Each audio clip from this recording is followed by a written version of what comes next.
records isn't always easy.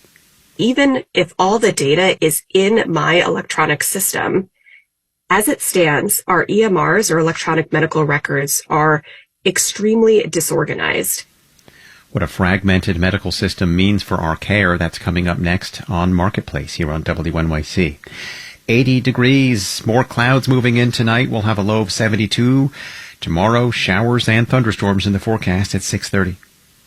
Support for WNYC comes from Parker Jewish Institute, presenting their Hope and Healing program, which addresses the unique challenges faced by family caregivers of older adults with dementia and a history of trauma. More information at parkerjewishinstitute.org. This is WNYC 93.9 FM and AM 820, NPR News and the New York Conversation.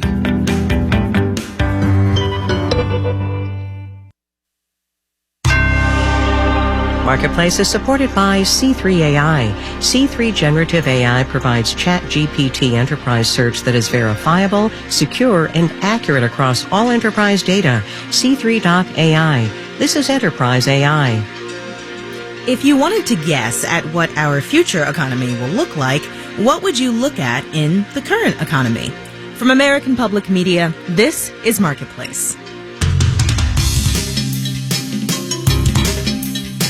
Marketplace is supported by Indeed, a streamlined hiring solution. Indeed helps businesses attract, interview, and hire candidates. Learn more at Indeed.com/hire.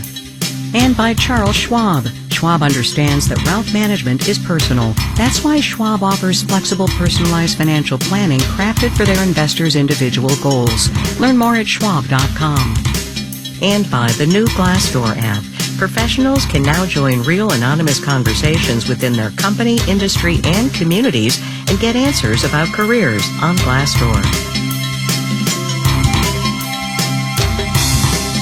In Washington, D.C., I'm Kimberly Adams in for Kai Rizdal. It's Thursday, July 20th. Good to have you with us. Every month, the Conference Board puts out something called its Leading Economic Index. Sometimes people shorthand it as LEI, or you may hear Leading Economic Indicators. Leading because it's supposed to give us a sense of what's ahead for the economy. And the numbers out today indicate, yet again, that a recession is coming. But that recession hasn't materialized for many months. Historically, the LEI has been a strong predictor of recessions, but it's not foolproof. On the Staring into the Economic Crystal Ball beat today, Marketplace's Elizabeth Trovel looked at exactly what LEI measures and what it doesn't that might be more relevant to today's economy. Kind of like athlete rankings, the Leading Economic Index crunches 10 different performance stats that hint at future economic activity. Things like consumer expectations, new unemployment applications, and new building permits. Tadevik Sekposyan is with Texas A&M University. You would know that if people acquired permits, then future economic activity in construction, right, would be coming. These components were chosen because when you kind of like throw them against the wall, they tend to start to dip before we officially enter a recession. But University of Houston economist Dietrich Vollrath says these measures aren't perfect. It's just the 10 things that looked like they were pretty good at predicting the economy. In the past, we don't update the leading indicators every day. He says especially after a once-in-a-lifetime event like a pandemic, the LEI may not be as predictive as it once was. Analyst Ed Yardeni calls the index half right. It's overly biased towards goods. It doesn't give services enough due respect, if you will. Another skeptic, Aisha Emirharolu with the University of Southern California, who says there's been no looming recession. And we still continue to have very low unemployment rate. She says while the components of LEI may be useful, the index is losing some of its predictive power. I'm Elizabeth Troval for Marketplace. Wall Street today, the Dow did fine, but tech stocks pushed down the Nasdaq and S&P. We'll have the details when we do the numbers.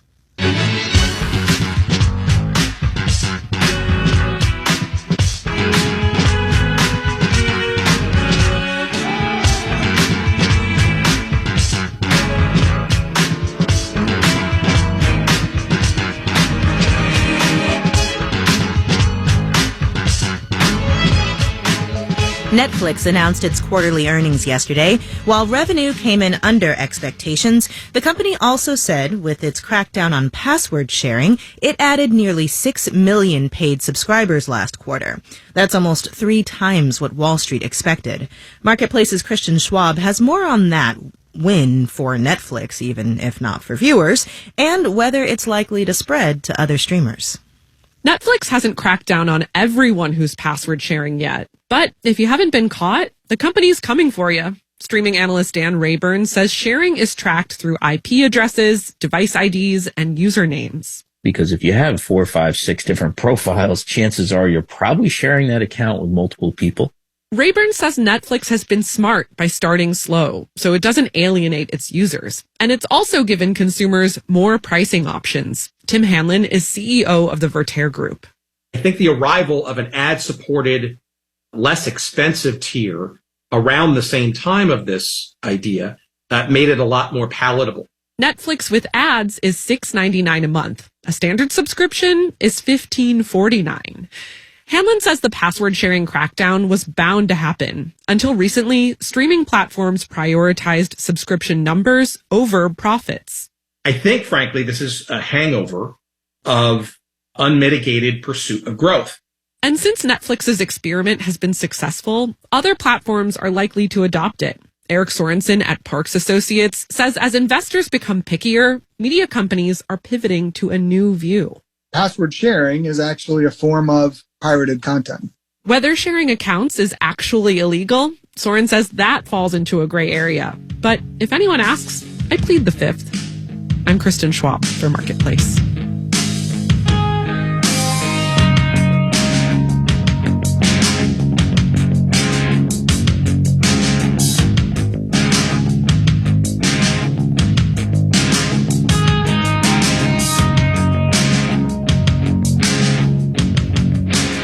When it comes to healthcare, one of the biggest things that can be taken for granted is the assumption that our healthcare providers actually know what's going on with our health based on our medical records.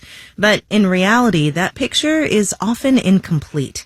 Dr. Ilana Yurkowitz is a primary care physician and an oncologist on the faculty at Stanford Medicine. In her new book, she takes on this very problem. That book is called Fragmented, A Doctor's Quest to Piece Together American Healthcare. Dr. Yurkowitz, thanks for joining us. Thank you for having me. You describe fragmentation as the greatest problem underlying American healthcare. What do you mean by that, and why is it such a big problem? I define fragmentation as the insertion of gaps into a patient's story by design.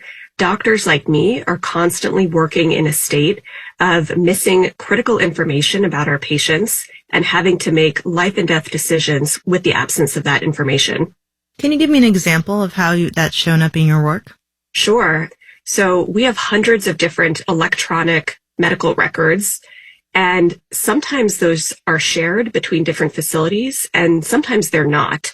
One of my patients could have received care at a healthcare facility literally just up the street from me. But when they transfer from that facility over to my office, I don't always have access to the medical records that were kept there. Even if all the data is in my electronic system, as it stands, our EMRs or electronic medical records are extremely disorganized. Mm-hmm. I have to click through multiple tabs, dozens of tabs.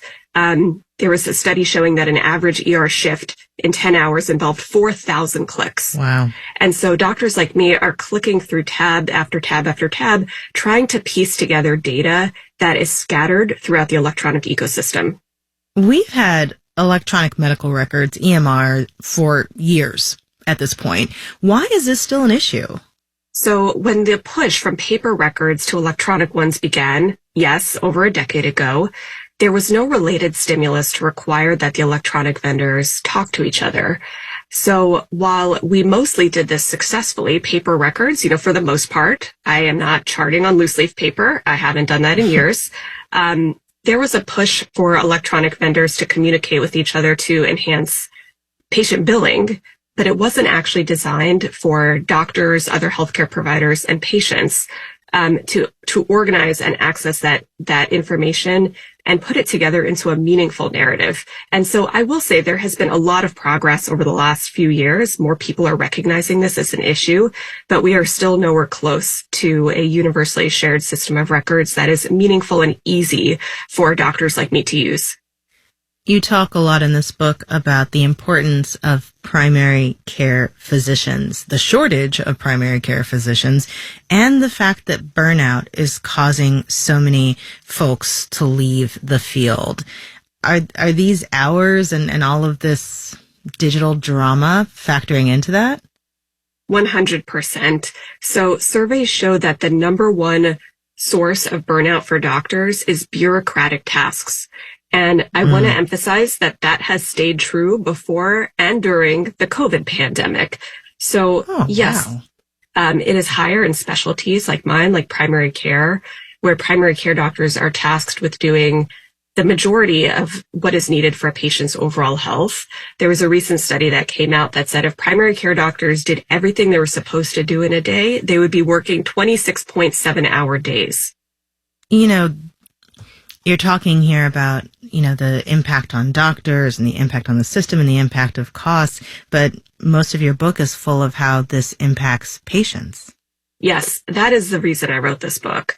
I write about medical errors and near misses that can happen to patients, and particularly the patients who are less equipped to keep their storylines straight. They, in my view, undeniably receive worse care when the burden is placed on patients and loved ones to stitch the pieces of their medical story together. And then I think the second is those burdens. I tell in the book about a patient who carries around a briefcase with multiple color-coded binders of all of her health information, and they're repeating their medical traumas to multiple new faces and doing the work that they also assume the system should have been doing for them when they should be focused on sickness and healing. What about solutions? What can we do, or I guess it's kind of regulators or hospitals or whoever else actually do to fix this problem? I think there's multiple solutions here. We have the technologic capability now to better organize electronic records and connect them. It should be doctors and healthcare workers and patients and patient advocates who are giving input on how the electronic ecosystem is organized. The second thing that I talk about a lot in the book is an investment in primary care. In theory, the primary care doctor is supposed to be the person that does now what the patients are doing, which is being that source of continuity. But there are many, many issues facing primary care. And I say this as a working primary care doctor who loves what I do. But that has to do, I would say, primarily with billing and a payment model that pays primary care doctor for these 15 or 30-minute visits with a patient and doesn't pay for anything that is outside that visit, such as sleuthing through electronic charts. What keeps you in primary care despite all these problems? I love being the primary point person for my patients over time. And I love being the person that oversees the big picture, not just for a slice or a body part, but overseeing the entirety of their story and helping them big picture for the years ahead. Dr. Ilana Yurkowitz is the author of the new book, Fragmented, A Doctor's Quest to Piece Together American Healthcare. Thank you so much. Thanks for having me.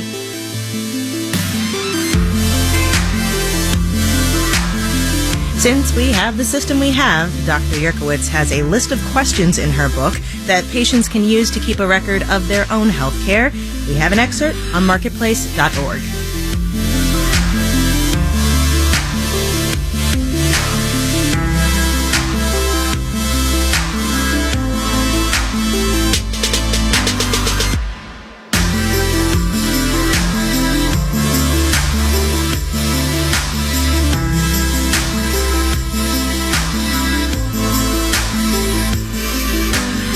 Coming up.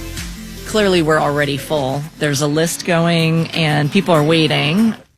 Sounds like the place to be. But first, let's do the numbers. The Dow Jones Industrial Average rose 163 points, just shy of 0.5% to to close at 35,225. The Nasdaq subtracted 294 points, just over 2%, to end at 14,063. And the S&P 500 shed 30 points, 2/3%, to finish at 4534. Despite all those new Netflix subscribers Kristen told us about, the streaming service's shares dimmed 8 4/10%.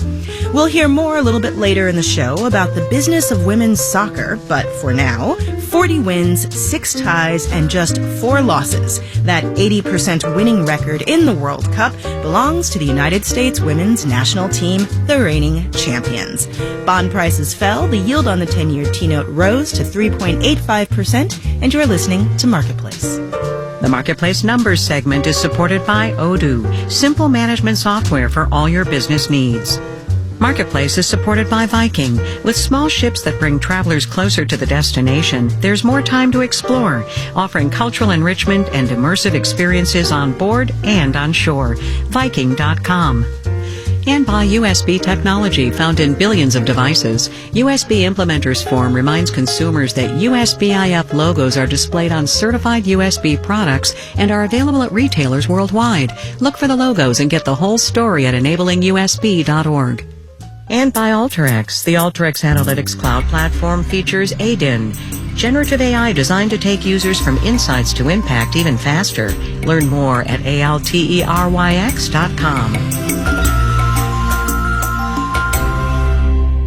WNYC is supported by the New York Community Trust. Listeners can champion the causes they care about for generations through charitable gifts and their wills with the New York Community Trust. Learn more at thetrust.nyc. On the next Brian Lehrer Show, your early reviews of the Barbie movie. How much did it feel mostly like a way to sell toys, and how much did Greta Gerwig make it legit? And we'll take your stories of being conflicted about loving your own Barbie dolls. Also, the week in national politics, including new indications that Donald Trump will be indicted for 2020 election fraud. The Brian Lehrer Show, weekdays at 10 a.m. on WNYC. You're listening to Marketplace here on WNYC. All Things Considered continues at 7 o'clock. It's 80 degrees right now in Central Park. We're expecting more clouds overnight tonight with a low of 72 degrees. Tomorrow, showers and thunderstorms in the forecast, a high of 81.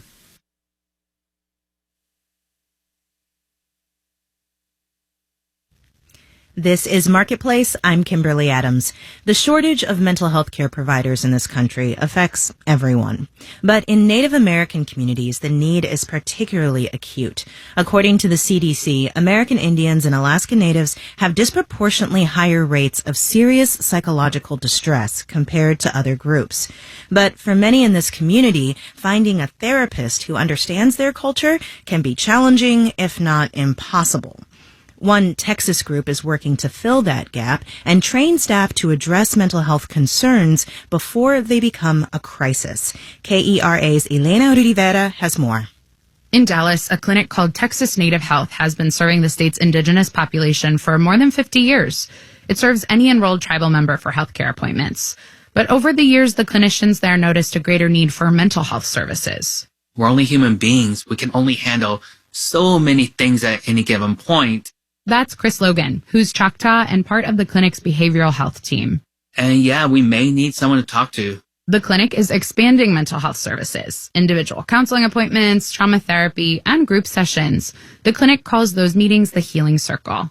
That's one of the big things about group therapy is that it helps bring that sense of I'm not alone anymore. I don't have to carry this burden by myself. Texas Native Health is one of more than 70 urban health clinics across the country that specifically serves indigenous communities. But it's the only one of its kind in Texas. Nationally, about 70% of Native Americans live in urban settings. Dora Bratplenty, who's Standing Rock Sioux, says the clinic has been her safe place since 1971. It's where I found my place to heal myself mentally. And I still come to this day. Bratplenty originally started therapy to process the abuse she experienced at a Native American boarding school as a kid. But initially, therapists and psychiatrists just didn't have a clue how to treat her. When she came to the clinic, she finally felt understood. They know our history. They're familiar with it, if not have lived it or lived through it.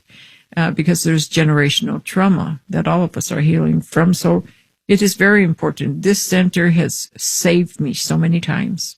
Native Americans have higher rates of suicide, substance use disorder, and PTSD than other groups. According to a paper by Harvard professor Joseph Gahn, that's because of the legacy of colonization in the U.S. But some therapists might not be trained to look at the root causes. Generational trauma, the experience of poverty, unemployment, discrimination. That's Saida Jessamine, associate professor at University of North Texas at Dallas. She leads mental health awareness trainings with different groups, including Texas Native Health.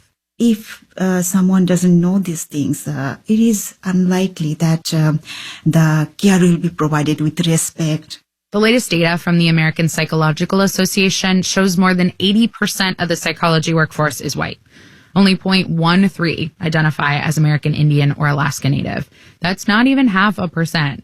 Chris Logan, the counselor with Texas Native Health, says most culturally specific care tends to be offered on tribal lands.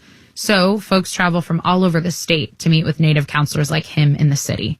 So many Native Americans either live away from reservations or don't have resources to go back to reservations to see a therapist. And so we are here to help provide services for people that can't make that journey. He says his favorite part of his work is helping clients process things that have been holding them back for years, even decades.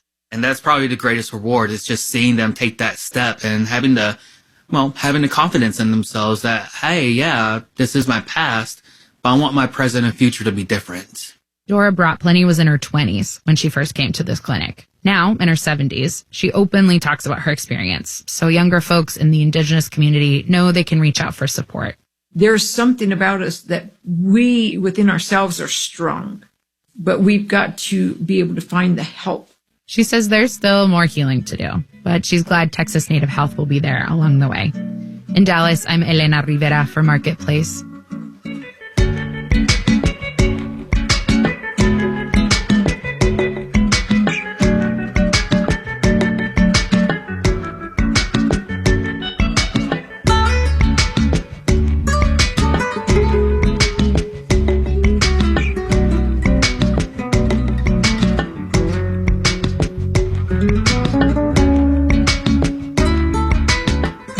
The biggest women's sports event on the planet kicked off earlier today in Australia and New Zealand, the Quadrennial Women's World Cup of Soccer.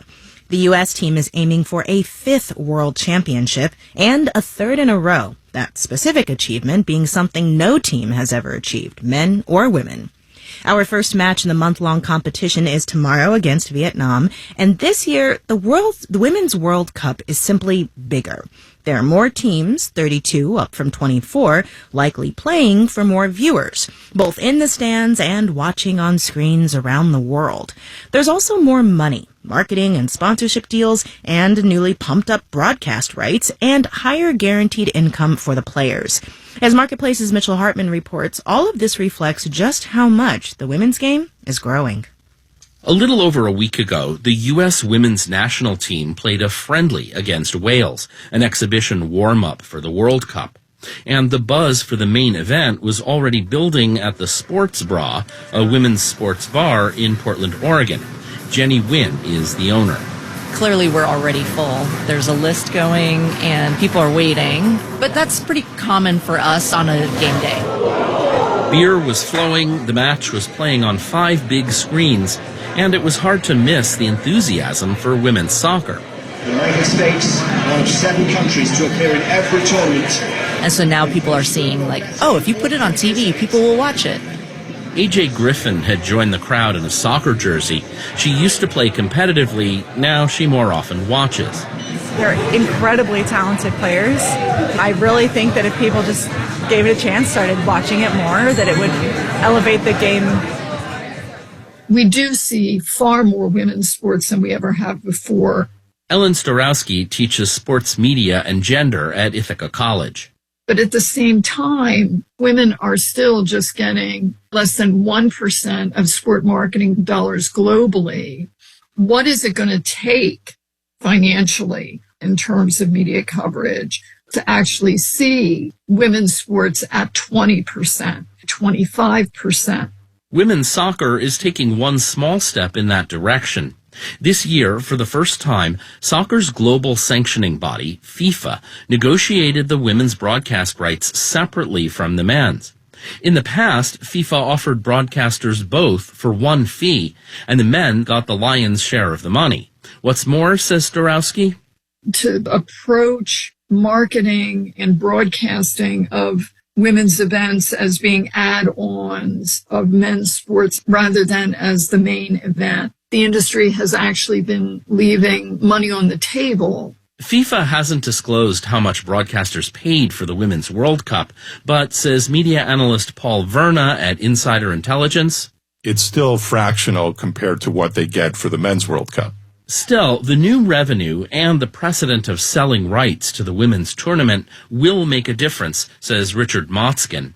He's at sports marketing agency Wasserman, which represents nearly a dozen U.S. World Cup players.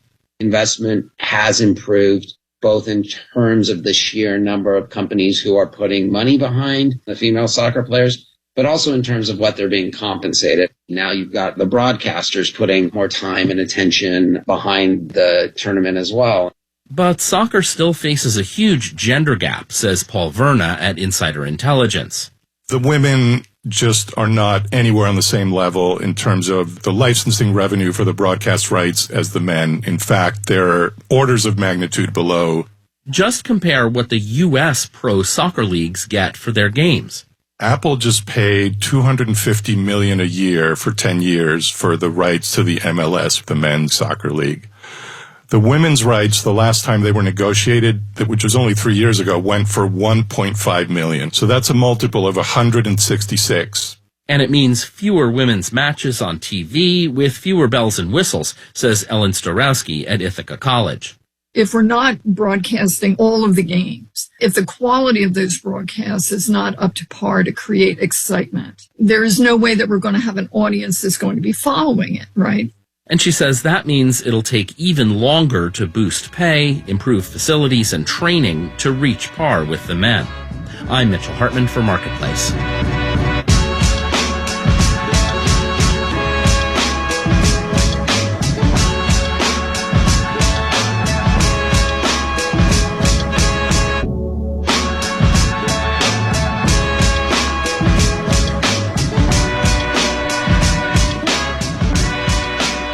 This final note on the way out today about how we make money move through this economy. The Federal Reserve announced today that its new system for instant payments is now live. The FedNow service allows banks and credit unions of all sizes to instantly transfer money to customers anytime, any day. So that means access to your paycheck can happen as soon as it's deposited rather than waiting for business hours or waiting several days for cash transfers to settle. For what it's worth, other countries like Brazil, India, the United Kingdom, as well as the entire European Union have had systems like this in place for years.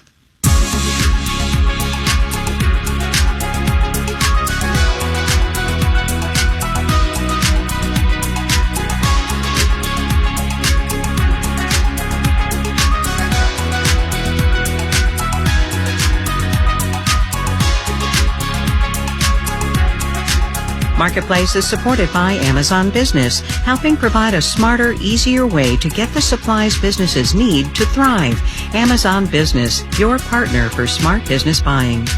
And by the Glassdoor app, where professionals share advice and talk about work and life anonymously. Conversations are happening within companies and in thousands of communities on the new Glassdoor app.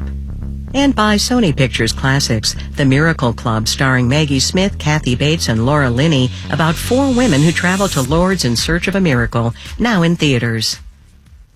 No time for economic context today, but, that's what the whole show was for anyway. The Marketplace editing staff includes John Buckley, John Gordon, Rick Carr, Diantha Parker, Amanda Peacher, and Stephanie Seek. Amir Babawi is the managing editor, and I'm Kimberly Adams. We'll be back tomorrow.